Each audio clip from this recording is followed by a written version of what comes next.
தொடர்ந்து தனத்தோட வாழ்க்கையில பிரச்சனைய குடுத்துட்டு இருக்கிற ராதிகாவுக்கு கூடிய சீக்கிரமே தனம் முடிவு கட்டி, நம்ம கதிரோட தனம் ரொம்பவே சந்தோஷமா வாழணும் அப்படின்னு நினைக்கிறவங்க கட்டாயம் இந்த வீடியோவுக்கு லைக் போட்டு தெரிவிங்க அன்பு உறவுகளே. இனி வரக்கூடிய எபிசோடுக்கான ப்ரெடிக்ஷன் பார்க்கலாம் வாங்க. எப்போதுமே நிலா பாப்பா தனம் மேல ரொம்பவே பாசமா இருப்பாங்க. பேரண்ட்ஸ் மீட்டிங்க்கு நம்ம தனம் கதிர் சரியான நேரத்துக்கு வரல அப்படின்னு சொல்லிட்டு நிலா பாப்பா தனம் மேல ரொம்பவே கோவத்துல இருக்கிறாங்க. தனம் தன்னோட நிலைமைய நிலா கிட்ட சொல்லியுமே தன்னை நிலா புரிஞ்சுக்கலையே அப்படின்னு சொல்லிட்டு நம்ம தனத்துக்கு ரொம்பவே கஷ்டமா இருக்குது. அப்படியே கண்கலங்கி போயிருக்கிறாங்க.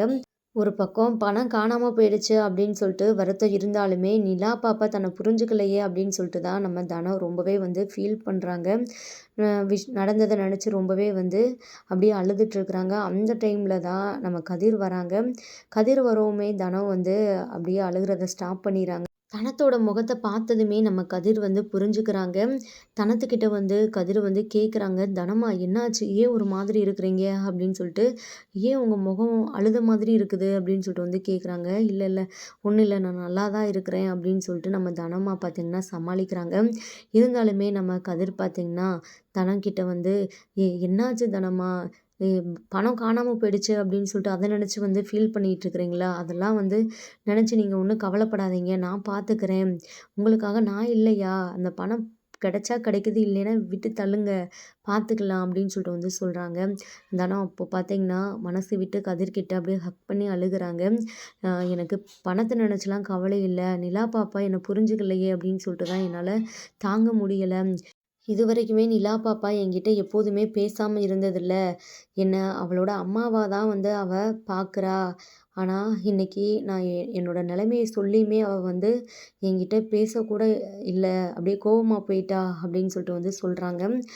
ரொம்பவே அழுகுறாங்க நம்ம தனம். கதிர் தனத்தை சமாதானப்படுத்துகிறாங்க. தனம், நிலா பாப்பா சின்ன பொண்ணு தானே, நான் வேணா போயிட்டு நிலா கிட்ட பேசவா அப்படின்னு சொல்லிட்டு கேட்குறாங்க. அதெல்லாம் வேணாம் கதிர், அவள் இன்னும் கோவம் தான் படுவா. ஆனாலும் எனக்கு நிலா பாப்பா இப்படி இருக்கிறது சத்தியமாக தாங்கிக்கவே முடியலை. நம்ம ஒன்றும் வேணும்னேலாம் இப்படி பண்ணலைல, ஏதோ சூழ்நிலை காரணமாக நம்ம சரியான நேரத்துக்கு போக முடியலை. அங்கே மிஸ்ஸுமே இந்த மாதிரி நான் நிலா பாப்பாவோட சித்தி அப்படின்னு சொல்லிட்டு சொன்னதே என்னால் தாங்கிக்கவே முடியலை. அவளை நான் அப்படியா பார்க்குறேன், நான் பெத்த பொண்ணாக தானே நான் நிலா பாப்பாவை பார்க்குறேன் அப்படின்னு சொல்லிட்டு சொல்கிறாங்க. தனம்மா, அதெல்லாம் நீங்கள் சொல்லி தான் நான் தெரிஞ்சுக்கணுமா, நீங்கள் நிலாவை எப்படி பார்க்குறீங்க அப்படின்னு சொல்லிட்டு எனக்கு தெரியாதா, நிலாவுமே உங்கள் மேலே அளவு கடந்த பாசத்தை வச்சுருக்கிறா, ஏதோ இப்போ கோவத்தில் இருக்கிறா, அந்த கோவமெல்லாம் ரொம்ப நாள் இருக்காது, சீக்கிரமே காணாமல் போயிடும் அப்படின்னு சொல்லி சமாதானப்படுத்துகிறாங்க. நெக்ஸ்ட்டு பார்த்தீங்கன்னா நிலா பாப்பா ஹாலில் அப்படியே உருன்னு உட்காந்துருக்குறாங்க. அந்த டைமில் தனம் வாசுகி வராங்க. நிலா பாப்பா உருன்னு இருக்கிறத பார்த்துட்டு வாசுகி இருந்துக்கிட்டு நிலா பாப்பா கிட்ட பேச்சு கொடுக்குறாங்க. ஏய் நிலா, என்னடி ஆச்சு, எப்போவுமே அங்கேயும் இங்கேயும் ஓடிக்கிட்டு எதனாலும் பண்ணிக்கிட்டு இருப்ப, இன்றைக்கி என்ன இவ்வளோ அமைதியாக உட்காந்துருக்குற சமத்து பொண்ணு மாதிரி அப்படின்னு சொல்லிட்டு கேட்குறாங்க. நிலா அப்படியே வாசுகி முகத்தை பார்க்குறாங்க, அப்படியே தலையை குனிஞ்சுக்கிறாங்க. அப்புறம் ராதிகா இருந்துக்கிட்டு விஷயத்த சொல்கிறாங்க. அத்தை, உங்களுக்கு விஷயம் தெரியாதா, இன்னைக்கு நிலாவுக்கு பேரண்ட்ஸ் மீட்டிங்கா, ஆனால் பாவம் கதிர் மாமாவும் தனமும் நிலாவோட பேரண்ட்ஸ் மீட்டிங்க்கு போகலையாம் அப்படின்னு சொல்லிட்டு சொல்கிறாங்க. அதான் நிலா இப்படி கோவத்தில் உட்காந்துருக்குறா அப்படின்னு சொல்லிட்டு ராதிகா சொல்லிட்டு இருக்கிறாங்க. வாசுகி இருந்துக்கிட்டு, ஓ அப்படியா விஷயம் அப்படின்னு சொல்லிட்டு இங்கே ராதிகாவும் வாசுகியும் பார்த்தீங்கன்னா நிலா கிட்ட என்னென்னமோ பேசுகிறாங்க. 1000 தான் இருந்தாலும் அந்த தனம் பெத்த பிள்ளை நீ இல்லைல்ல, அவளுக்கு உன் மேலே அந்தளவுக்குலாம் பாசம் கிடையாது, சும்மா வெளியே தான் உன் மேலே பாசம் இருக்கிற மாதிரி காட்டிக்கிறா. நாளைக்கே அவளுக்கு ஒரு குழந்தை வந்துருச்சுன்னா அவ்வளோதான், உன்னை கண்டுக்க கூட மாட்டா அப்படின்னு சொல்லிட்டு சொல்கிறாங்க. ராதிகா இருந்துக்கிட்டு, இன்றைக்கி கூட அவங்க பேரண்ட்ஸ் மீட்டிங்க்கு வராமல் எங்கே போனாங்கன்னு நினச்சேன், அவங்க வெளியே போயிட்டு சுற்றிட்டு வந்தாங்க, நான் கூட அவங்கள இந்த மாதிரி பார்க்கில் பார்த்தேன், தேட்டரில் பார்த்தேன் அப்படின்னு சொல்லிட்டு அப்படியே அளந்து விட்டுட்டுருக்குறாங்க ராதிகா. நம்ம நிலா பாப்பாவுக்கு என்ன சொல்கிறதுனே தெரியல, அப்படியே ஒரு மாதிரி ஃபீல் பண்ணிவிட்டு அங்கேருந்து போயிடுறாங்க. நெக்ஸ்ட்டு உள்ளுக்குள்ளேயே ராதிகா ரொம்பவே சந்தோஷப்படுறாங்க. இன்னொரு பக்கம் இந்த வீடை அந்த தனத்துக்கு இல்லாமல் பண்ணிடணும், அப்புறம் நிலாவையுமே அந்த தனத்துக்கிட்ட இருந்து மொத்தமாக பிரித்து நம்ம பக்கம் கொண்டு வந்துடணும், அப்போ தான் நம்ம கதிர் மாமா கூட சேர்றது ரொம்பவே ஈஸியாக இருக்கும் அப்படின்னு சொல்லிட்டு சொல்லிட்டுருக்குறாங்க. நெக்ஸ்ட்டு பார்த்தீங்கன்னா, வாசுகி இருந்துக்கிட்டு நம்ம பாட்டுல என்னென்னமோ வந்து அவகிட்ட சொல்லி தொலைஞ்சுட்டோம். அவ அப்படியே போயிட்டு கதிர்கிட்ட வந்து சொன்னா, அவன் நம்மள திட்ட போறான் அப்படின்னு வந்து சொல்றாங்க. அதெல்லாம் ஒண்ணும் சொல்ல மாட்டா. அவ வாயவே தொறக்க மாட்டா. அவ இப்போ பாவம் ரொம்பவே ஃபீல் பண்ணிட்டு இருக்கிறா அப்படின்னு சொல்லிட்டு ராதிகா வந்து சொல்றாங்க. தனத்தோட பணம் காணாம போனனால வீட்டு லோன் வந்து கட்ட முடியல. இங்க வீட்டுக்கே வந்து கேட்டு வந்துடுறாங்க. இதனால விஷயம் வந்து வீட்ல உள்ள எல்லாருக்குமே வந்து தெரிய வருது.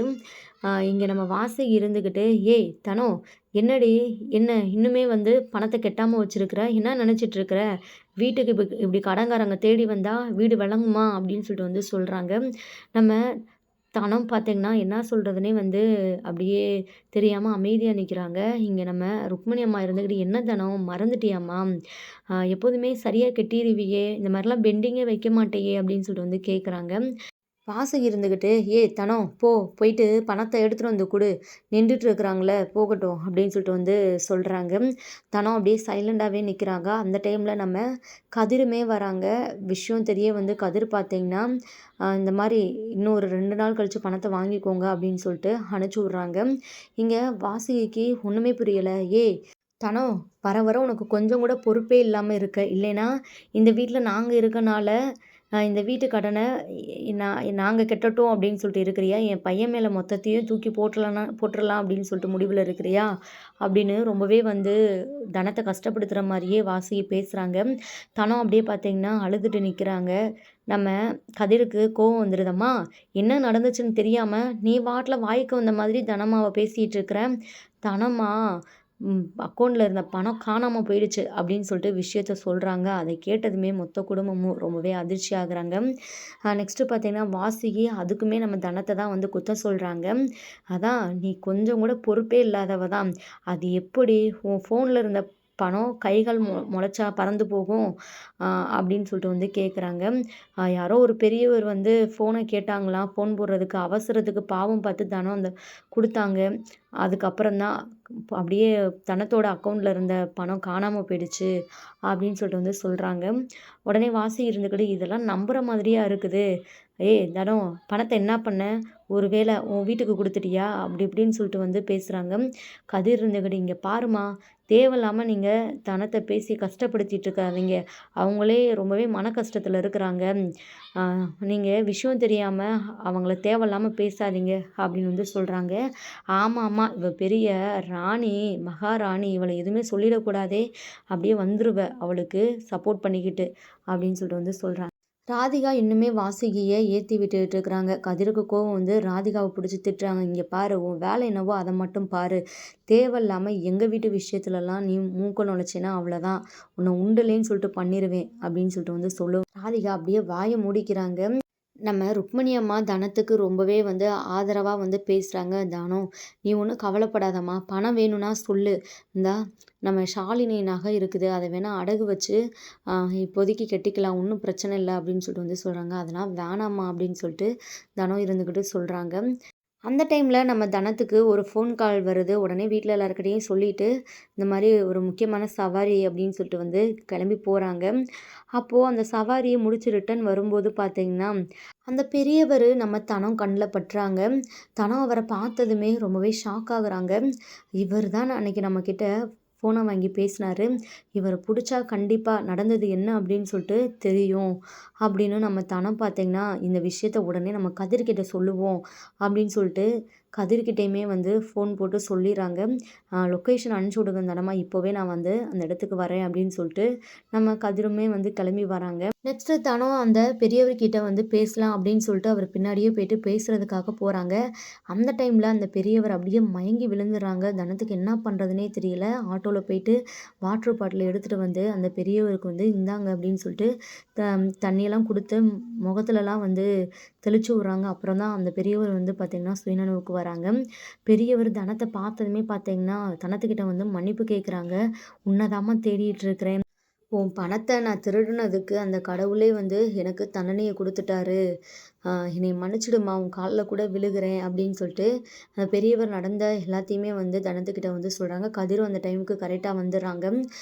நான் ஒன்றும் பிளான் பண்ணிலாம் எதுவுமே பண்ணலை, என்கிட்ட ஒரு பொண்ணு இப்படிலாம் பண்ண சொல்லுச்சு, அந்த பொண்ணு பேச்சை கேட்டு தான் வந்து நான் இப்படியெல்லாம் பண்ணிட்டேன், நான் பண்ணது மிகப்பெரிய தப்பு, உன்ன மாதிரி ஒரு நல்ல பொண்ணுக்கு அந்த மாதிரி நான் கெட்டது பண்ணனால தான் இப்போ என் குடும்பம் வந்து கஷ்டப்படுது, ஒரே நாளில் என் வாழ்க்கையே மாறிடுச்சு, அப்போ தான் புரிஞ்சுக்கிட்டேன், நான் உங்ககிட்ட அந்த பணத்தை திருடினது தான் எல்லாத்துக்குமே காரணம் அப்படின்னு சொல்லிட்டு பெரியவர் என்னென்னமோ வந்து சொல்கிறாங்க.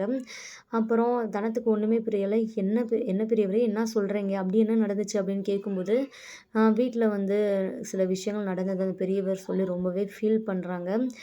நெக்ஸ்ட்டு பார்த்தீங்கன்னா, இந்த மாதிரி உங்ககிட்ட இப்படி ஒரு வேலையை யார் பார்க்க சொன்னா, இந்த மாதிரி இதுக்கு பின்னாடி யார் இருக்கா, இந்த வேலையா தெரிகிற ஒரு குரூப் எதுவும் இருக்கிறாங்களா அப்படின்னு வந்து கேட்கும்போது, அதெல்லாம் இல்லைம்மா, ஒரு பொண்ணு தாம்மா, அந்த பொண்ணு பேர் கூட ராதிகா அப்படின்னு சொல்லிட்டு வந்து சொல்கிறாங்க.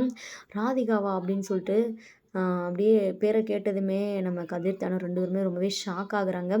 அப்புறம் தனத்துக்கு ரொம்பவே ஸ்ட்ராங்காக ராதிகா மேலே வந்து சந்தேகம் வர ஸ்டார்ட் ஆகிடுச்சு. ஒரு நிமிஷம் இருங்கய்யா அப்படின்னு சொல்லிட்டு தனம் ஃபோனில் இருக்கிற ராதிகா ஃபோட்டோவை காட்டுறாங்க. ஃபோட்டோவை பார்த்தா கண்டிப்பாக அடையாளம் உங்களால் கண்டுபிடிக்க முடியுமா அப்படின்னு சொல்லிட்டு ஃபோட்டோவை பார்த்ததுமே பெரியவர் வந்து சொல்லிடுறாங்க, இதோ இந்த பொண்ணு தாம்மா என்கிட்ட பணத்தை கொடுத்து இப்படிலாம் செய்ய சொல்லுச்சு, அதனால தான் நான் செஞ்சேன், மற்றபடி வந்து வேணும்லாம் நான் எதுவும் செய்யலை, பிளான் பண்ணிடலாம் அப்படின்னு வந்து சொல்கிறாங்க.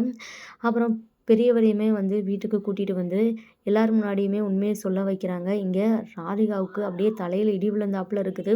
இந்த ஆளை நம்ம அன்னைக்கே வந்து மறுபடியும் தனம் கண்ணில் படவே கூடாது, இந்த ஊர் பக்கமே கொஞ்ச நாள் வர வேணாம் அப்படின்னு சொல்லிட்டு சொன்னமே, அப்புறம் எப்படி இந்த ஆள் தனம் கண்ணில் மாட்டுனா அப்படின்னு சொல்லிட்டு ரொம்பவே ராதிகா அதிர்ச்சியில் இருக்கிறாங்க. எல்லார் முன்னாடியுமே அந்த பெரியவர் வந்து ராதிகா தான் வந்து இப்படி ஒரு கேவலமான விஷயத்த பண்ண சொன்னதாக வந்து சொல்லிடுறாங்க.